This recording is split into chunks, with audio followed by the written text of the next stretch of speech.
This is the kind of problem I imagine you can do fine on your own right now. So what I'm going to do with it is try to draw every carboxylic acid with this formula that contains a ring. So the carboxylic acid always takes one of the carbons on an end. So I have to take one carbon there, and so the ring will always start one away. And I have 5 carbons left to make the ring.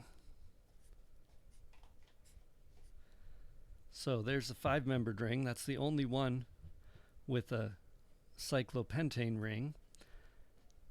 What other rings can we do with 5 carbons?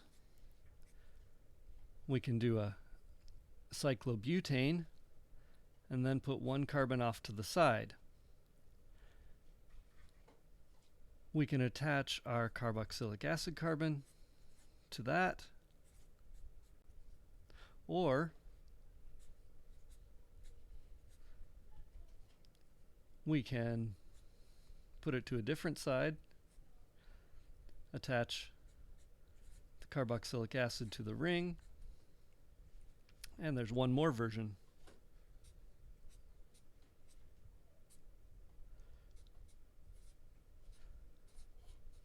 Where the methyl group is opposite. We can do a 3-membered ring. And we have more variety with this.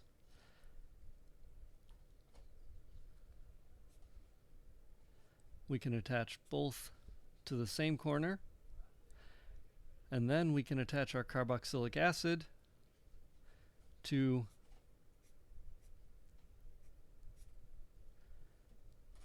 a couple different places. We can do it off of one of these methyl groups, or we can do it off of one of the other corners.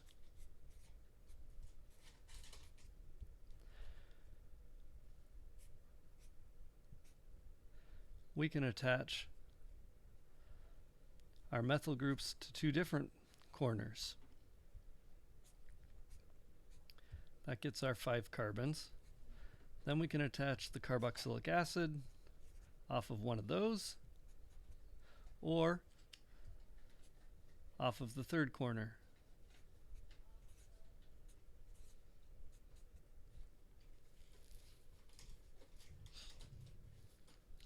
Now that is all of the ways that we can do this, not counting stereoisomers. So stereoisomers, with the ring, if we've got our ring, say I draw the 4-membered ring, there it is in the back, and then it comes to the front, sort of a Hayworth projection, and here's the one near to us. So we've got these 2 that are near to us and the 2 far away. Well, when we attach a methyl group or a carboxylic acid, they can go one side of the ring, say 1 up and 1 down, with the hydrogen in the opposite place. So we've got, and this is the methyl group. And it's actually not the same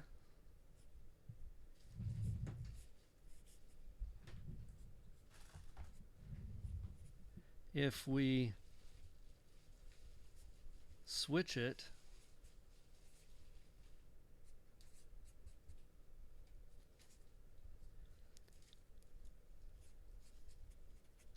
if you play around with this, or if you created these in 3 dimensions, you'd find you couldn't overlap them with each other, that they're stereoisomers.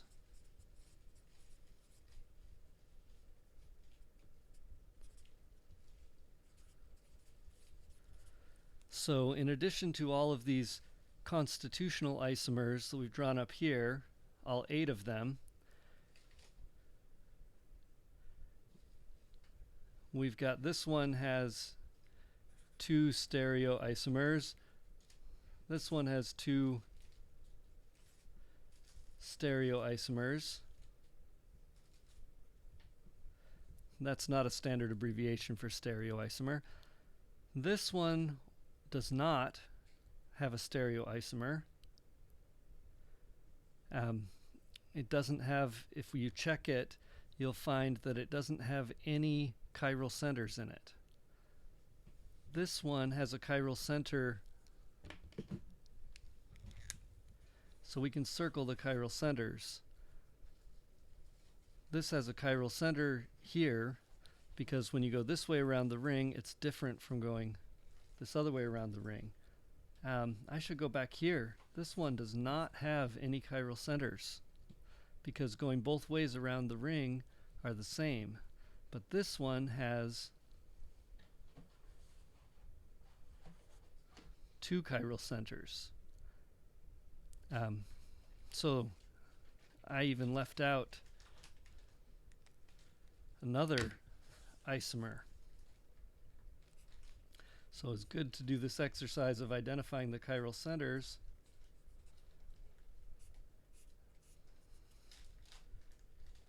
Because I left out the isomer where the methyl group and the carboxylic acid are on the same side, and that's actually not the same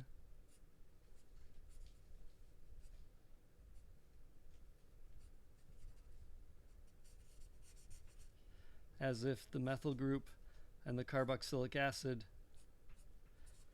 both go down from the ring. So there are 4 stereoisomers for this.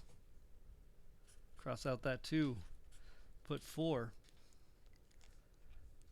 Let's go to these other rings, these 3-membered rings. There's a stereoisomer, there's a stereoisomer, or a chiral center and a chiral center. So this is going to have 4 stereoisomers. And here we have 0 chiral centers because both ways around the ring are the same. So this just has 1 isomer. So we could count up our total. Here we've got 2 stereoisomers. So we have a total of 1 and 4. So 7, 8, 9, 13, 14, 15. There are 15 isomers that are carboxylic acids with rings, and any of these 15 should work for your answer.